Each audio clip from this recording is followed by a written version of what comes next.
and welcome to another wonderful, exciting episode of the Superfan Addicts podcast.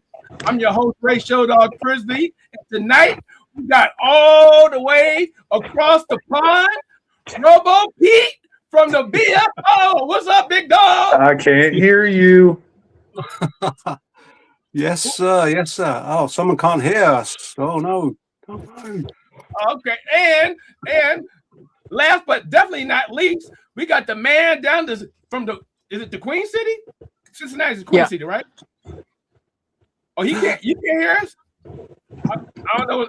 Oh, it must be on your end then, because I can hear Pete and I can hear Cody. Yep. No, we're here. We're here. Yeah. Hey, when you gonna start introducing me, man? Like I'm not a main character. Wait. I'm so glad you brought that up, because several people have said, listen, at the very least, he should put a picture up there so that we can see who we talking to or whatever. But I'll leave that up to you. But no, I was saving. I was saving figure that out. I was saving for last, Cody, and we couldn't have the show without Cody, the producer. What's been up, Cody? Man, working. There we go. I can hear you. Working. That's more likely. There you go. The dog man from Cincinnati, always starting some mess. But that's okay, because that's why we love you. Yeah. What's been going That's on? right. What's been going on with you, Brian? Anything? Oh, I've been bouncing around from job to job, from from restaurant to restaurants that we own. I'm down here in Union, Kentucky right now. I'm getting ready to head back to Covington and running all these restaurants, trying to get busy and busy. Okay. What about you, Pete? Anything going on with you, Pete? Oh, you already told us. We're just getting over the Winter Olympics, brother, over here. Wow, man. Okay. That was a mad 2 weeks. And it culminated with that ice hockey final as well. That was no. It culminated with Myles Garrett proposing to his fiance. No. That's fake news. Hey. Yeah, that was fake. Oh, that was fake? That's been debunked. Yep. Okay. Oh, see, the AI done got us again. What about you? Oh, I got one more thing to announce, Ray. I got one more thing to announce. You ready? Have at it. So you know that I'm on the Browns backers, correct? Yes. And you know that I'm on the Presidential Leadership Council, correct? Yes, sir. Ooh. So I was just voted this week to be the co-chair with David. So next year I become the president. Nicely done. Oh, wow. Wait, when you said who's David? I don't know who David is. David Sokol from Louisville. From Louisville, Derby City Browns backers. You know David.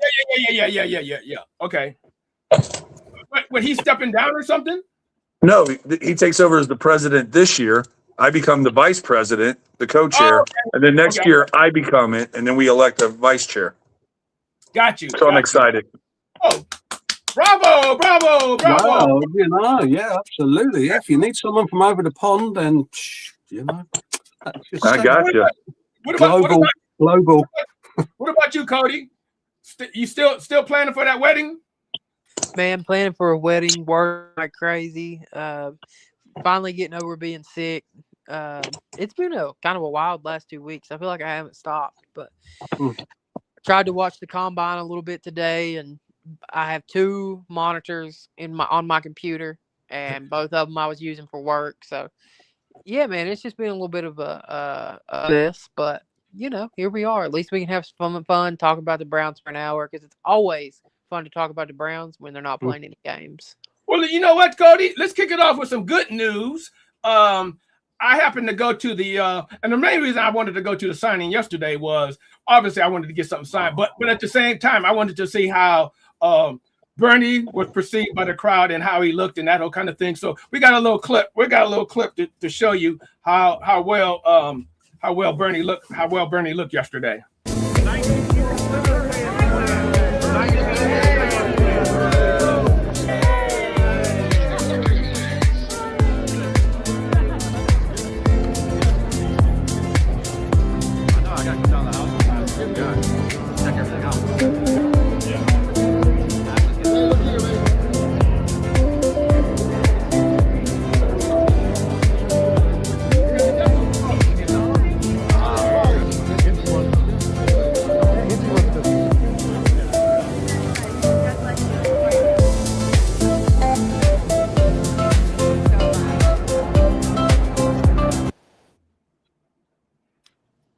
Well, all right.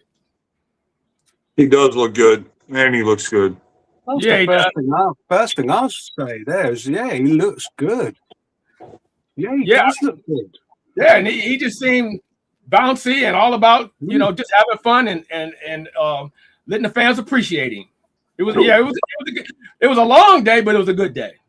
So we can get rid of Deshaun and his $80 million contract and re-sign Bernie.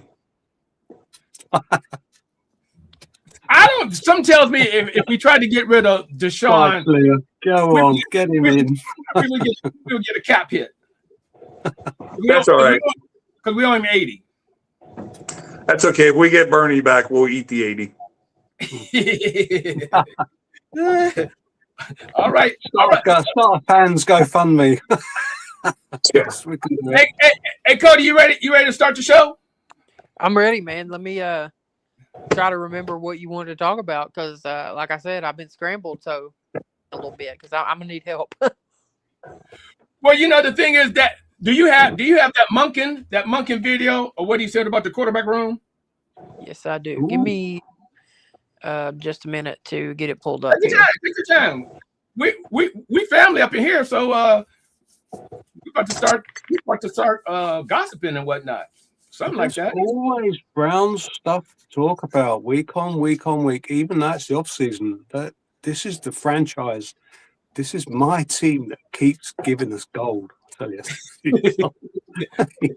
Well, here's this part of the season. I just call it. I call it the silly season because it's almost like anybody can pull anything and people take it as the gospel. The mock draft stuff is I'm not interested. Right. What you see is elite playmaking ability. That's in him. You've seen it. We've seen it. You saw it in college. You saw it on tape last year. Sure, there's a ways to go, but what rookie isn't? I mean, what first-year player doesn't have a long way to go? So I'm excited to get started with him and all of our quarterbacks and all of our players. So before we get started, I got a question I want to throw out real quick before Cody takes over. With that being said, and with the quarterback room, we got an $80 million quarterback. We got a possibly promising rookie.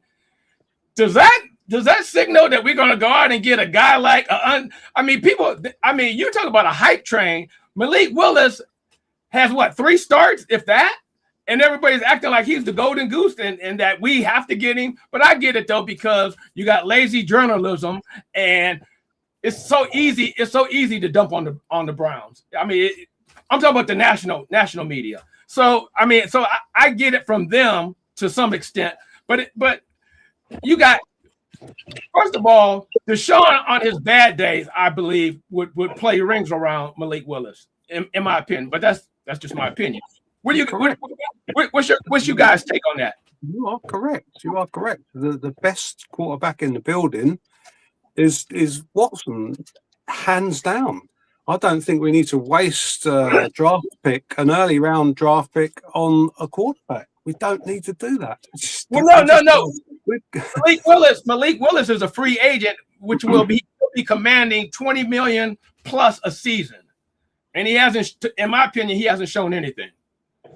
What do you think about that, dog man down in Cincy?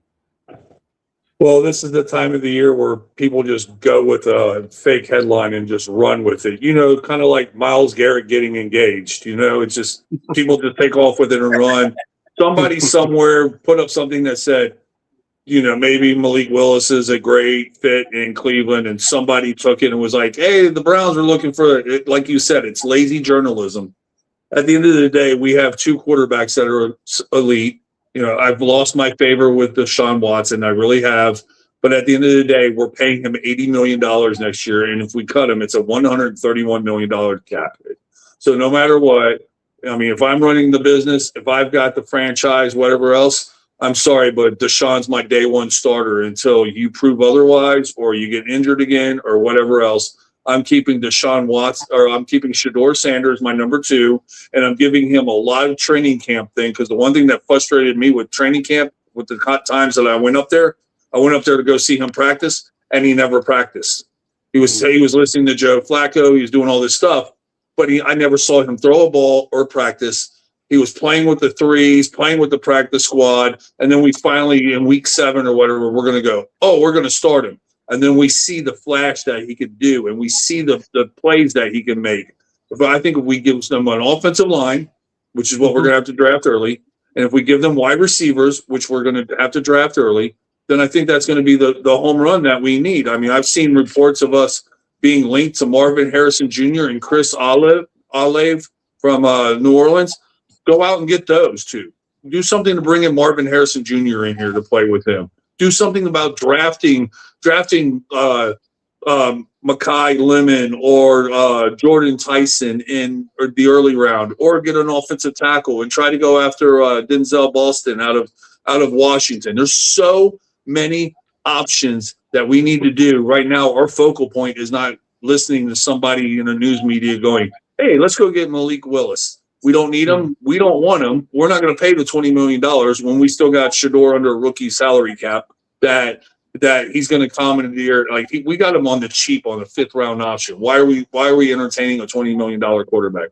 And then on top of that, we got to do something with the small little guy out of Oregon that's still on our roster too. So now, like, are we going to do what we did last year and bring in 7 quarterbacks? We don't need to do that. Let's focus and drive on the offense that we need to build. Well, Monken already said it's going to be an open competition in training camp with the quarterbacks. So right, I guess that was refreshing to hear. I think he's saying more of it's going to be an open competition between them two. I don't think he meant like everybody else, because when it was brought up about them two, that's when he said it's going to be an open competition. Yeah, I think he's open to anybody, and I'll tell you why I disagree with you guys about Malik Willis. Yeah, he only has a couple of starts, but if you look at a guy who struggled in his original place, went somewhere else, showed some flashes, and then he went to a third team. Well, in this case, it was more than a third, but he kind of went somewhere, played for a good coach, and found himself. That's Sam Darnold. Sam Darnold went to Minnesota and to San Francisco, found himself, went to Seattle, won the Super Bowl. Malik Willis was, kind of discarded trash in Tennessee, went to Green Bay. Every time he plays, he looks pretty well. So why not give a guy like that a shot? Because, and I know you're going to say the money, but listen, the money's not our problem as fans. It's up to Andrew Berry to work all that out. If they want to pay another guy $30 million, that's ultimately the GM's job, and it's what he does best is manipulate the salary cap. Do I think Watson's going to have a chance? Yeah. Do I think Sanders is going to have a chance? Yeah. But if you're not 100% sure that those two guys are the guys that can lead you where you want to go, then bring in whoever you got to bring in, because I understand any skepticism about Watson after what we've seen from him. I understand skepticism about what we were after what we've seen from him. If you want him to compete, sure thing, let him freaking compete. But to me, like saying like, well, you'd have to pay $30 million for Malik Willis or whatever it is. If Andrew Berry decides that's what's best for the team and he still addresses areas of weakness, bringing that in, that's up to him. What he does around bringing him in, whether that's send Dylan Gabriel to the moon or shoot Deshaun Watson in the head live on East 4th Avenue, whatever it is, however he goes about it, that's his problem. The money doesn't really concern me as much as if you think you need a quarterback, then you go find a quarterback. It's the most important position in sports. And to say, well, anybody, they could have easily said, well, Sam Darnold had a few good games in Minnesota and then sucked in the playoffs. Why would anybody go get him? Well, he just won a Super Bowl. So, yeah, but here's the difference, though. Sam Darnold was never offered a 20 whatever. But the bigger issue, in my opinion, is, okay, you bring in Malik Willis at, let's just say $25 million. You're going to have $20 million, $30 million. One of them quarterbacks is going to be on the bench. So in my opinion, that's a waste. You're wasting an asset because if you spend the money on him, let's just say he does play. Now you got Watson on the bench. Just all I'm saying is I'm playing Watson until the wheels fall off his ass, because he gonna have to earn some of that money. Exactly. Here's the thing, Watson, in my opinion, it's already a lost cause. it's a sunk cost fallacy to try to continue to get anything out of him, because if he gives you something, great, but if he don't, he's already a waste of money on your roster, and he has been for 3 years. There's, you know what I mean? There's nothing that's going to make him suddenly valuable unless he just starts playing well. But I mean, you can't gamble on that. He hasn't been good in 5 years now. Give him an O-line, give him weapons to use, and give him a head coach that understands what a mobile quarterback can do. And we didn't have any of those last year. I want to see Watson playing with a strong O-line in front of him, with some weapons to the sides. Got the running backs are in place, the tight end is in place, and we have the head coach with a different vision. It's very dangerous. Let's be honest here. 3 of the 4 North teams have torn the page up on their coaching staff, haven't they? And they're starting afresh, except for the Bengals. So we've got carte blanche here to create chaos, and I am as happy as I've ever been for the start of the season. Honestly. So here's the create havoc. I like that. So here's the thing, though. Sam Darnold has talent and was in a wrong system with the Jets until he went to Minnesota. Malik Willis is a lower talented person that is going to command a high dollar that is not worth that money. So that's the big difference. Sam Darnold always had it there. He had it when he was at USC, went to the Jets. They screwed around on him. And I can't remember off the top of my head where he went before he went to Minnesota and struck gold on a good system. And then he went to Seattle and struck gold on a good system. He never had a good system with the Jets. That's shown by the 20 quarterbacks. They're just as bad with quarterbacks as we are. But the difference is they never had an $80 million quarterback that they had to pay. We have an $80 million quarterback that we have to pay. So I'm with Ray. Run him until his wheels fall off. And if I'm not mistaken, before he got injured, wasn't he like 5-1 or 6-1 or something like that? We were off to a good season with him until the Achilles or whatever went out. I'm going to look that up real quick. But I believe that we were doing good the year that he got injured. Well, we were doing well the first year he got injured. The year after that, we were putrid. It was in 24. We were awful. I think we had won 0 or 1 game. It was the playbook.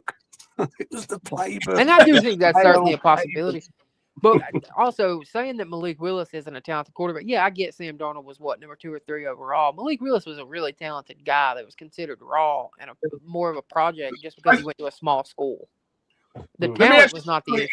I got a question for you, Cody. You're the general manager. You got $30 million. Do you sign Chris Olave and let's say another wide receiver with that, or do you go after Malik Willis? I'm gonna give you a complicated answer to it. And here's my complicated answer. You can't think of a move in a vacuum like that.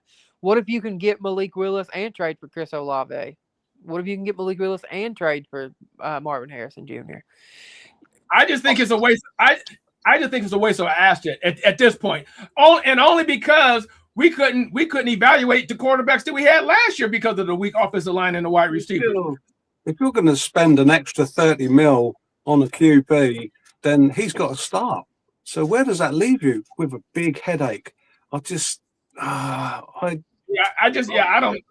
But you know what? That's why we have these shows, because we get the debate. Raise you this though. We're calling Deshaun Watson an $80 million quarterback, which ultimately they'll restructure him and it won't be that bad. But I would say it's pretty good odds that he doesn't start. I think it's at least pretty good odds that Sanders starts over him, even if it's just those two.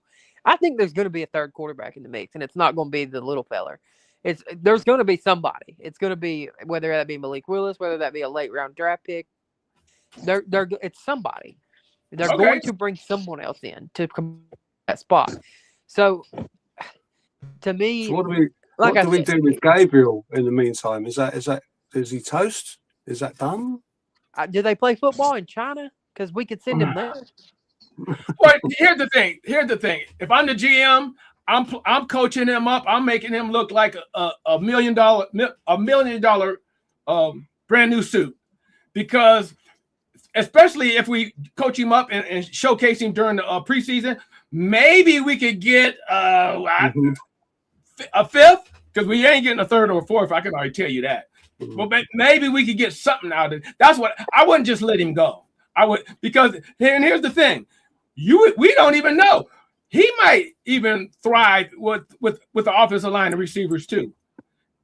So who knows? Yeah, exactly.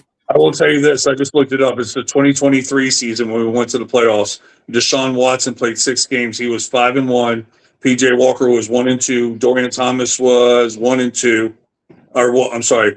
PJ Walker was 1-1. Dorian Thomas was 1-2. Joe Flacco came in, got us 4-1, got to the playoffs. In the last game, Jeff Driscoll played. So Deshaun Watson was 5-1, off to a good start when he got injured, when he tore that Achilles. Hold on, Brian. Though, because and I remember all 5 of those games. I'm on it. All the comments. Oh, the defense won the game. He didn't win but at the end of the day, if he was quarterbacking, he won the game. But proceed. Sir. All right. Well, hold on. Yeah, it says right then and there that he's 5-1. It says he's 5-1 as the starting quarterback. No matter who did what, at the end of the day, he's credited as playing 6 games and being 5-1. Okay, so we're hanging our hat on a guy who had 6 games, and 6 games he did go 5-1, but 61% completion, 1,000 yards, 7 touchdowns, 4 picks. I mean, it's not like he was putting up mind-blowing stats or anything, and then he bounces back the very next year and goes 1-6, and then he hasn't played in 2 years. I mean, I can't put everything on a guy who went 5-1. Will be 3 years before the season starts, and since he went 5-1, he went 1-6, and he's never even played particularly well in that. He hasn't had a good statistical season in 6 years. The last time Deshaun Watson had a good statistical season was COVID was a new thing. It's that long ago. COVID was brand new the last time he had a good statistical season. Well, if it's that long ago, he's well rested, in my opinion. Sounds good. For me, this is where the whole thing falls over. It's kind of like you're basing the future on the historical statistics and stuff like that. No, you can't do that. You've got to look at analytics in a different way. It's just you can't see what happened in the past. I mean, anybody could have come in here as a quarterback and would have struggled last year with our O-line. Okay, get the man standing up first and foremost, protect your quarterback, and let's see what happens. I mean, Munkin runs a very, very mobile quarterback-based offense, and that's Watson's bag. That's Sanders' bag. That's where I'm at. Just for goodness sake, get our offensive line sorted out. Well, that's a big point too, because if we don't get that offensive line sorted out, it doesn't matter who our starting quarterback's going to be. We're gonna have somebody get injured, like his name was Joe Burrow every year. Mm-hmm. Build the cockpit. Build up the cockpit, and that's what I said, and that's what I've been saying. If we build up the rest of the team, so we can see. In other words, in my opinion, it's too early to bring in a quarterback now. Let's build up the rest of the team and see what we have with the quarterbacks that we have. If they don't pan out, guess what? 2027 is next year. Correct. Yep. And then after this year, we're done with the Watson contract. So then we can go aggressively into the draft and pull one of those quarterbacks that are coming out next year.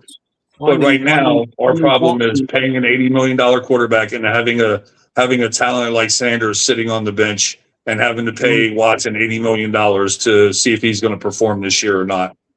I want to see Watson with a big ass motherfucking chip on his shoulder, okay? And I want to see him play with attitude, because that's the Watson I want to see. And I believe now or never. I think it sounds good. Pull it out too. Oh, I'm sorry, Cody. No, I think it sounds good. I mean, I would love for it to work out that way and everything to work. I think the odds are against us. I think you have, to me, if you do 2026, first of all, you're kind of hanging Todd Monken out to dry if you to it with a guy who hasn't played in 2 years, who's been spotty at best, and then a guy that was a rookie last year that he needs development, and it remains to be seen if what he needs to develop at is something that even he can develop at. You know what I mean? We don't know if he can get better at reading his own defense and things like that. I just think you got to bring in a third guy, whether that be a second or third round draft pick, whether that be a free agent signing, even though there's not a lot. Gabriel. I said a third guy, not a second and a half guy. Well, I can tell you right now, I wasn't on board too much with Monken at first, but after listening to his introduction press conference and then listening to him talk at the combine and that, if we go aggressive after free agency and we go aggressive in the draft with offensive line and wide receiver, I am going to be absolutely ecstatic this year about our team because I already know defensively we're still going to be great. Well, let me ask you this. That's it. That's it. Exactly in a nutshell. Ray, you've been alive for a long time. Basically every year that existed, if I understand correctly. How many times in your life have the Browns had the best player in NFL? Well, you figure you got the Jim Brown years. That's probably. Oh! You definitely got the Otto Graham years. I mean, Otto Graham won every year he was in the league. He won the champ. Well, he took him to the championship game. So yeah, you got Otto Graham with most Otto Graham, Jim Brown, the best guy on. You say best guy on the team or best guy in the NFL? Best guy in the entire. We had a player that was the best player in the NFL. Period. Yeah. Because we have that right now. Myles Garrett is probably the best football player in the whole National Football League. He at a premium position, whatever. If going into another season of Myles Garrett's prime, because if you look at Von Miller, look how quick it went downhill for Von quick, and you don't make another move to try to solidify the quarterback room. Obviously, you have to fix the O-line. You have to get receivers. I just can't waste another year of that defense, man. We've already lost JOK, it looks like. You know what I mean? And I know we're going to talk about that a little bit later. I just can't punt at the most important position for another year, knowing that Myles Garrett's not going to be Superman forever. Yeah, no. Well, see, I agree with you, but I don't think Malik Willis is going to give you that. You know, here's what he reminds me of: the quarterback that backed up Tom Brady all those years, and then when he became a free agent, Seattle threw all that money at him, and it was the same year they drafted in the third round Russell Wilson, and Russell Wilson beat him out. So, to me, that's Malik. Not saying that he can't become, but I just don't want to be that guy, or I don't want to be that general manager that gives him all that money, and we ain't built up the rest of the team yet. That's all I'm saying. Now, next year after we do that, if Malik Willis was there, okay, and our quarterback room is still 2 men and a baby, then I get it. 2 men and a baby. I have two things. I have two things for that. One, would you rather? I'm sorry, guys. I'm sorry. I didn't mean that. Would you rather strike out looking or strike out swinging? Strike out swinging. You would rather strike out swinging. So what's our other option? If we're going to bring in a third quarterback, our option is there. See, I guess I'm not there with you because I'm excited to see the two that we got. I don't care about a third one. But that's just me, though. I'm with you there. I'm excited about the two we got. I wish I was. And listen, I think there's a world that one of them could work out, but I think you got to hedge your bets with what we've seen from both those guys. I do. But, I mean, could be wrong, but I really go ahead and go ahead, Brian. Sorry. No, you're fine. I thought you were done talking. I apologize. But I'm excited about Fannin. I like what Fannin is doing. I like the spurts of stuff that we saw from Sanders last year towards the end. I was at that Las Vegas game. I mean, he played magnificent that game. I think that probably was his best game of the season, probably, if I'm not mistaken. But I mean, I think he played really well. That was his first start behind no practice. We saw the flashes. Yeah, we saw some missed plays or whatever by him. But for somebody that didn't really get any kind of practice all year around, come in, he's probably practicing for a week or whatever with the ones, and then to light it up like that pass to Bond was absolutely amazing. You know, he had who did he have? He had, when he hit Fannin on that long deep pass, he had somebody wide open on a short little dump, and he overlooked him and hit Fannin on that like 35-yard play. Those are the things that I'm seeing from him that gives me the excitement to go, this is something we look for. Let's get him an offensive line. Let's get him some dual threats. Can you imagine if we somehow packaged and got Marvin Harrison Jr. and we ended up drafting Denzel Boston out of Washington, and then we still have Isaiah Bond? Like, holy cow, let's get rid of drop pass Judy. Like, we can do all that stuff. This is where wait.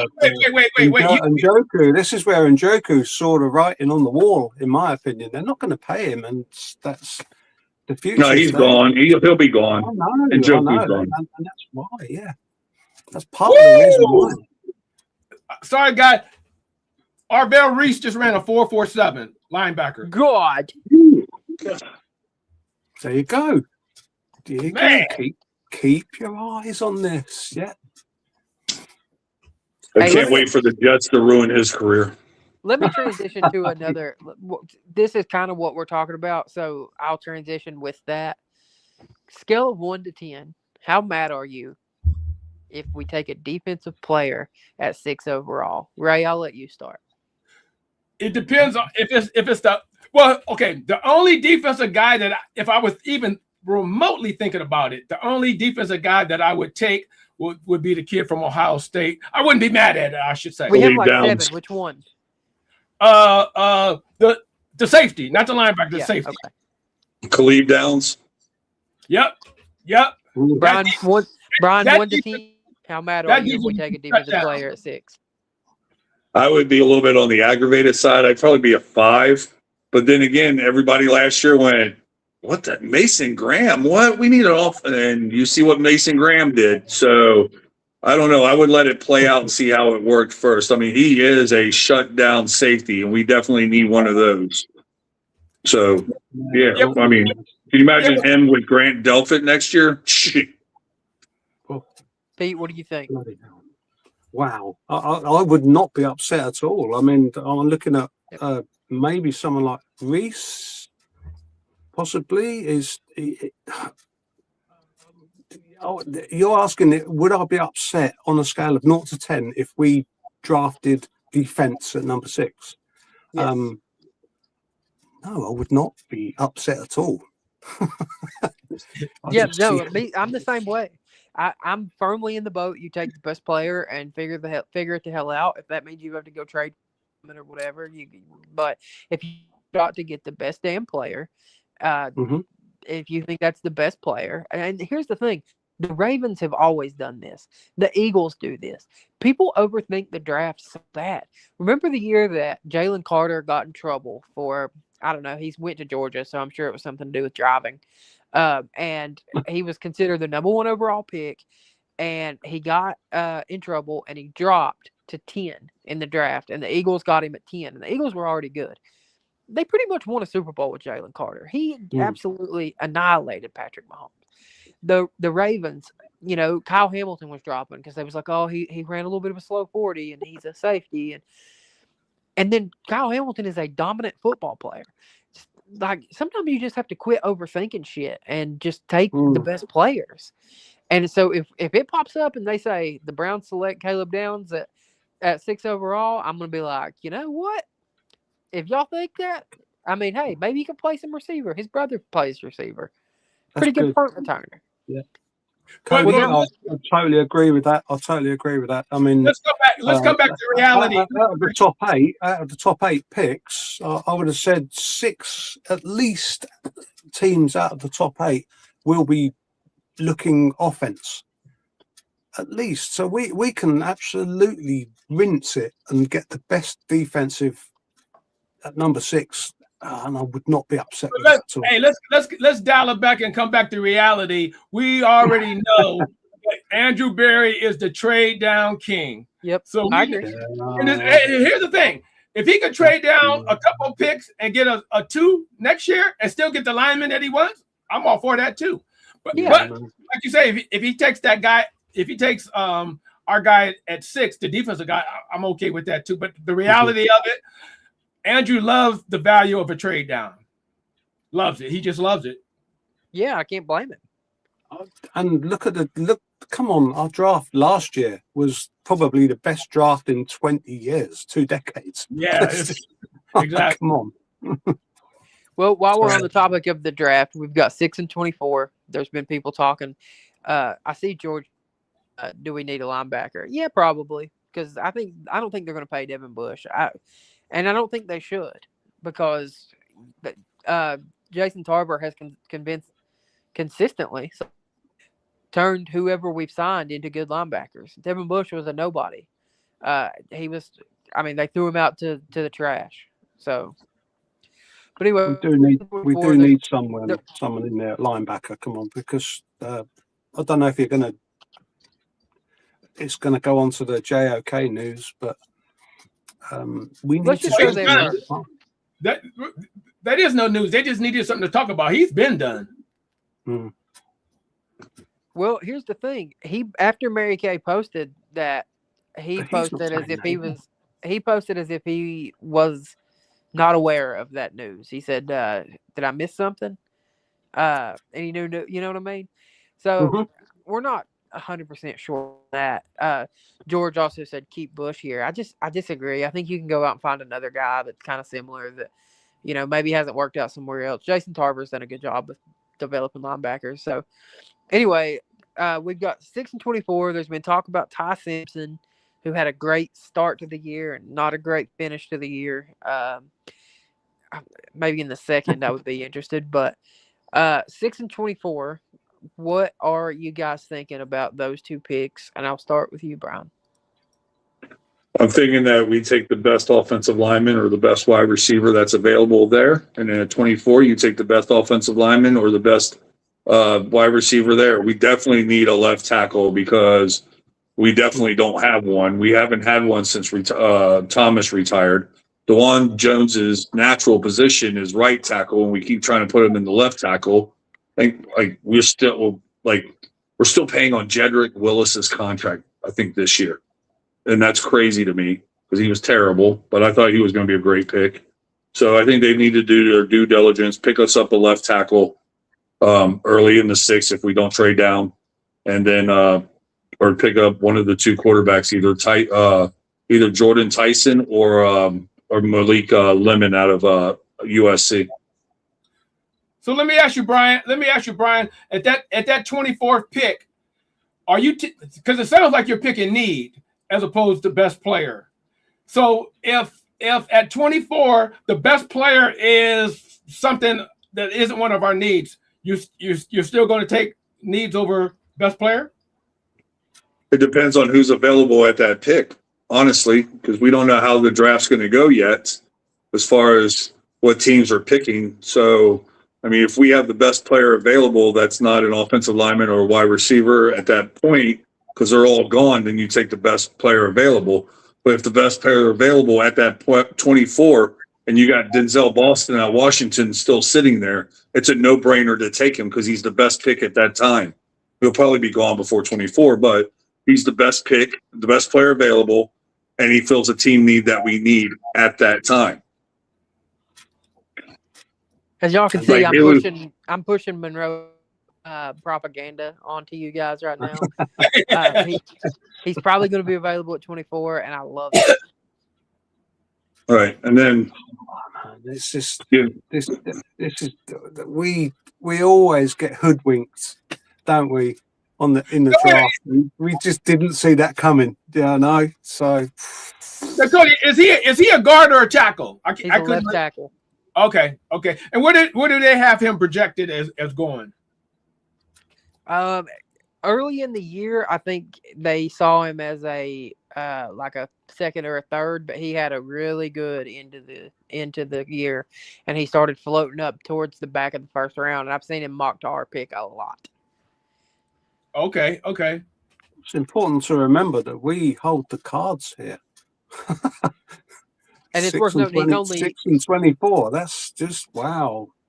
Monroe Freeling is only 21 years old. He's 6'7", 315 pounds.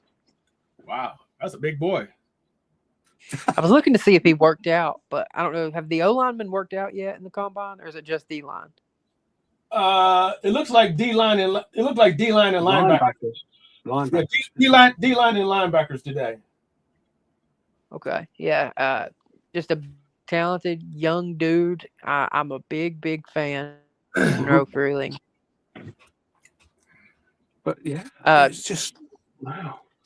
It's one of those things. It's just you just don't know which way they're going to go with this. I make this trade all day, George. I can see us trading out of 6. Yeah, definitely. No, I'm talking about Denzel Ward for Max Crosby. Absolutely, 100%. Crosby and Garrett together. Come on. Good God. That's end of story, isn't it? It's good night, Charlie, as they say over here. That's only going to depend on what their contracts lay, because if we end up taking Max Crosby and he's got a higher dollar value, and then we have dead cap money on Denzel Ward that we have to pay, was the trade really worth it? Yeah. Even though we are the kings of kicking the money down or kicking the can down the road. Well, thank you for PPing on my parade, sir. That's what I do. I know, and you do it well. I am the king of PP parade ruiners. But yeah, I mean, who knows what's going on? I love the fact that Andrew Berry had a great draft last year, and it was his first draft without Mr. Moneyball, the piece of crap, being involved. So I'm excited to see what he does in this draft. Obviously, when we drafted and traded for Jacksonville, we didn't realize Jacksonville was going to have a great year, and they'd end up being the 24th pick and making the playoffs. We thought they would be garbage too, and we'd be sitting at like 6 and 15 or something, that we could package a deal to move up to move up. I'm assuming that that's what Andrew Berry was thinking. Cards didn't play right that way, but at the same point too, we dropped back a couple of spots. We still get a stud offensive lineman. We're picking up an extra draft pick. I'm not mad at that either. No, that's true. That's true. Right. It's weird to say that I trust our GM. You know what I mean? I do, though. I trust Barry, especially after last year. I trust him more now that DePosta is gone and he doesn't have to answer to DePosta. Yeah, that's the answer. Right. There's the answer. Yeah. That was just a weird chain of command. Now I don't think Monken has to turn in the first 20 plays for approval before he can play them. I forgot all about that. That's funny. A lot of people really like this David Bailey kid out of Texas Tech, edge rusher. He ran a 4.5 today, 4.5 flat as an edge. Sonny Styles. Now, granted, Arvell Reese is ridiculous, but he didn't have a great finish to the year. Sonny Styles had an incredible year. I think he's a freak as a linebacker. He ran a 4.46, but David Bailey had a 4.5. Yeah, I like that a lot. This kind of makes my point, kind of, sort of. When everybody was bashing me for the Carnell Tate, and I explained it was only the speed that I was worried about. But if he's running 4.7 and you got linebackers running 4.47, come on, man, it don't even make sense. A linebacker can cover your wide receiver. That ain't supposed to happen. You think Carnell Tate's going to run a 4.7? Would you bet money on it right now on this podcast where everybody can hold? Because if you'll put money on it, I promise, if he runs, I bet he runs lower than 4.7. Oh no! I believe he's going to run into 4.5s. Personally, I'm just saying the only time that they had on him, and I don't know where that was from, was 4.7. So yeah, I'm hoping he runs a 4.5 or something like that. Ran a 4. Well, we've had this conversation before. I'm not I'm not one into speed. I mean, the Bengals drafted John Ross because of his speed, and that guy couldn't catch a cold. Him and Corey Coleman led the league in not catching the ball at all. So I don't go with speed. I want a quarterback that can actually have hands and catch the ball and get separation from the corner, and that's what we need. Denzel Boston and nobody else. Denzel Boston and nobody else. Well, Malik Lemon from USC can do it. I believe that Jordan Tyson from Arizona State can do it. Tyson can't stay on the field. That's his problem. That's the issue with Tyson. Yeah. So sticking with the draft a little bit, is there any guy that you watched or heard about that's just a hard no for you, that like you just have no interest in the Browns drafting whatsoever, right? No interest. I haven't really thought about that. Because to be honest with you, I'm only going and checking off the guys that I want. I'm not really paying attention to the guys that I don't want. But I guess if I had to make a stab, I definitely don't want the wide receiver out of Arizona, the one you just Tyson. Is it Jordan Tyson? Yeah, Jordan Tyson. Out of Arizona. Yeah, and they have him as the number 2 rated wide receiver. But who they haven't won? Cornell Tate? Yeah, Cornell Tate. Tyson might be better than him. He just can't stay healthy. Right. Exactly. But no, now out of the receiver, that Boston, Denzel Boston, that's what I want. But yeah, if going on your question, Cody, the one player that I don't want would be that wide receiver that can't stay on the field. Wait. Doesn't his brother play for the Cavs? Yeah, Is that? Yes. Oh, okay. No wonder he's been politicking for his brother to be up here too. I think I do have one. Who? Not because I don't think he's any good or something, but it's not a need. If we went after Jeremiah Love from Notre Dame, I'd be like, why? Why? We've got Sampson and we've got Junkins. Like, we don't need him. So for me, I think that would be the number one that I would be like, why? I don't think we need him. So wait, you're saying we don't need another running back at all? I'm not saying that. I'm just saying, like, okay. Of everything that best player available at 6 or the team needs that we need, he's not there at 6. So if we ended up drafting him at 6, that would be the one thing that would be like, what are we doing? That's the one person I don't want.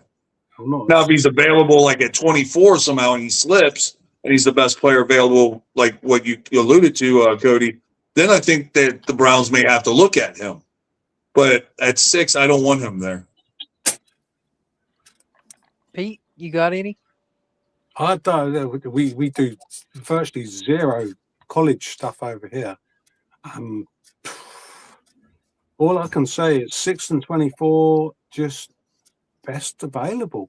It's a simple fact. How can we second guess what they're going to do? It's like we're all saying, "Oh, you've got to draft, you've got to do defense, you've got to do this," and they end up drafting a wide receiver. So it's just best available at 6. It's worked for us in the past. It'll work. Who was our top first round pick last year? It was Mason Graham. Mason Graham. Who called that? Who called that? Honestly, who called that? Out of all the analysts, all of us guys as well, nobody called that. I'm not gonna lie. The Browns bar that I was in when we traded down, there was a table full of guys. Dude, I'm telling you, it's Mason Graham. I had to Google Mason Graham because I didn't know who it was. I'm like, who? And they said, yeah, he was a tackle from Michigan. I'm like, I was like that with Carson in the 2nd round. I was like, who? Linebacker? What? And I ended up doing that. I was like, okay. I want to say it right now, and I want y'all to hear me. The second coming of Nick Chubb's, Nicholas Singleton, 6 foot, 230, and he's a 4.3 guy. The running back out of Penn State. Man, I want, and they have him going like 3rd or 4th round. Really? Man, if he's there in the 4th round, man. And he's just as good at catching out of the backfield as he is running the ball. So I'll say my number one, do not touch. I do not care what the situation is. Proctor, offensive tackle out of Alabama. They should just call him potential man, because since he came out of high school, they was like, he's 6'8" and he's 325 pounds and he can run and he's so agile. And then you're like, well, is he any good at football? And they're like, yeah, no, but he's so big and fast. And I'm like, okay, cool. They're like, if he can learn to be good at football, I'm like, all right, well, at this point, it's probably not going to happen. Like, so I'm cool on Caden Proctor, especially in the first round. If he falls or something, by all means, maybe take a chance. But the guy just can't play, and it reminds me so much of Jedrick Wills. As far as Brian saying Jeremiah Love, I kind of disagree with you, Brian, because here's the thing. The best way I can think of to make your running back 2 better, instead of going out and trying to get another running back 2 or running back 3, is to move Judkins down the depth chart, move Sampson down the depth chart, and put Jeremiah Love maybe at the 1. I won't be mad. I won't be mad. Love's a dog. So wait a minute, you saying Jeremiah in round 1? Dude, he's gonna go probably top 15. Oh no, no. I'm trusting the process if they do that. I don't want it. Huh? What'd you say, Ray? I said no. I was repeating what you said. Trust the process. Yeah, like, I mean, I'm not gonna say I want it, but if they think he's the best player, who the hell am I? You know what I mean? Hey, does Alabama have that tackle that's like 400 pounds, but then he came down in weight some? I think I know who you're talking about. I think he's on the right side. Right. I don't think it may be Proctor. Proctor is kind of a fat individual. Let me see if I can Google that. Yeah, that's Proctor. He's 370. He's actually, and he can move. Don't get me wrong, he can move. He really probably should be playing defense.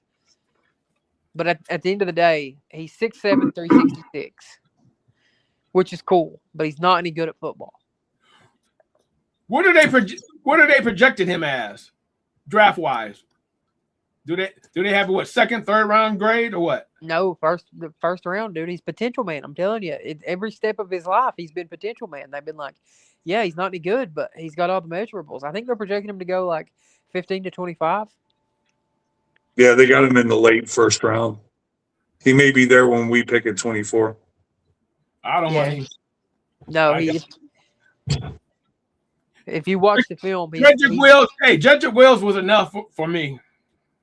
I've said it a million times on this show. I've watched Jedrick Wills play from his junior years in high school on. I always thought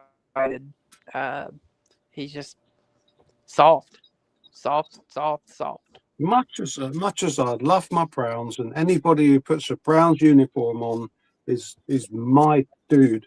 This guy declared himself, I'm not going to be playing this year. It's unbelievable. Why are we paying him? Honestly, it's not right. It's not right. It wouldn't stand up over here in our soccer leagues, I'm telling you. I'm declaring myself unfit to play for the whole season. Well, go on then. There's your bike. Get on it. Let me hit on one more topic. Before we get out of here. This just broke today, like almost a couple hours before the podcast started. So the NFL is looking at a proposal that, as of right now, you can only trade your first round picks for 3 years in the future, or your picks for 3 years in the future. It's been proposed to change it to 5 years in the future. And that proposal was made by the Cleveland Browns. The Browns are the one. Cleveland Browns proposal. Wow. The Browns are the one who just proposed, hey, let us be able to trade our picks for 5 years into the future. Pete, what are your thoughts on that? And the Browns did this. Yes. My gosh. That's got Andrew Berry's hands all over this. He could, wow. Instead of 3 years, this is for draft picks, right? We can yes, sir. Move things around for 5 years. Oh my Lord, that's going to be complicated. Wow. Did they not learn from Watson that you don't want to do that? So now we're going to decide that we want to do 5 instead of 3. It's insane to me. Ray, what That's do you insane. Say, wait, I'm trying to wrap. I've never has anybody ever. I've never seen anybody do it for 3 years, let alone 5. We did it for I'm 3 years. Oh, we did it for 3. Yeah, we did. We did it for 3 to Deshaun. And you talking about giving up 3 number 1 picks? Yep. And they want to move it to as of right now, you can only give up your draft picks for 26, 27, 28. For 3 years into the future. Okay. I got it now. To me, wow. I think it's a Haslam thing because he's going to try to trade the world for Arch Manning. Oh, don't say that. Don't manifest that. Or he's setting up the draft for when we get to Dome. Oh, mixture of both. But everybody knows he wants a Manning. He's a Tennessee guy. He's always wanted him. I think he's going to be disappointed, but we'll see. We'll see what he does this year. Yeah. Well, I wanted. This is only a proposal. This is only a proposal, isn't it? It's not. Actually... The league has to vote on it. Okay. I don't think the league's going to vote on that. I don't think they're going to vote on it. No. So another thing that broke last minute that I'll touch on real quick. You know how they do the NFLPA report cards where they like put a grade on the facilities. Oh, the grades. Yeah. So the head coach grades came out. Let's see, 3 hours ago. Sean McVay was number 1 with an A+. Dan Quinn was an A+. That's your only 2 A+. So I want to stick with the Zach Taylor A-. John Harbaugh got a B. Hold up. Can we have a little vote on this? Where do you think Stefanski got voted? Yes. Votes. Ray and Brian, come on. Let's have a grade. Where do you think? Well, hold on. I'll give you a range. I'm going to give you a range. Hold on. The highest is an A+. The lowest possible you can get is C-. So what do you think he got? C+. C. Right? I'm going with the minus. C-. C-. He was the lowest graded head coach in the National Football League with a C-. 32 out of 32. The only coach to get a C- in the entire NFL, Kevin Stefanski, dead last. That does not surprise me. So much for that. Cannot surprise you guys. Wow. Hey, so much for that 2-time head coach of the year award. Do you have any thoughts on that? I mean, it was very obvious the players had lost faith in Stefanski, and seeing this come out today, that was a good job. He did a good job when he got the coach of the year. But then you've got to have progression. You can't just keep rolling out the same stuff and expecting the same stuff to happen. You've got to have some sort of imagination and progression. It's easy for us to say we're armchair coaches, right? Right. But I didn't see any level of progression there, player progression. And for what it's worth, only 4 guys in the NFL got C's. I said Harbaugh got a B a second ago. That was John. Jim got a C+. Pete Carroll got a C+. And then the Giants also gave their coach a C. But that was 2 different coaches. So, yeah. So, and Stefanski is the lowest in the NFL with a C-. I thought that was super interesting to be the lowest. I wouldn't have guessed that. So, yeah. But the Falcons fans are absolutely worrying about that, aren't they? For what it's worth, the Falcons voted their previous head coach, Raheem Morris, a B+. Well, they just got a downgrade. Yep. Ray. And they got Bubba as well. They didn't he take Bubba with him as well on the special teams? Oh, don't get me going on special teams. Ray, it's time for us to get out of here, man. Take us home. All right, hey guys, again, great show. I got to bring both of you guys back at a later date because this was a great exchange. To be continued. To be continued. But until then, as always. Go Browns! Go Browns!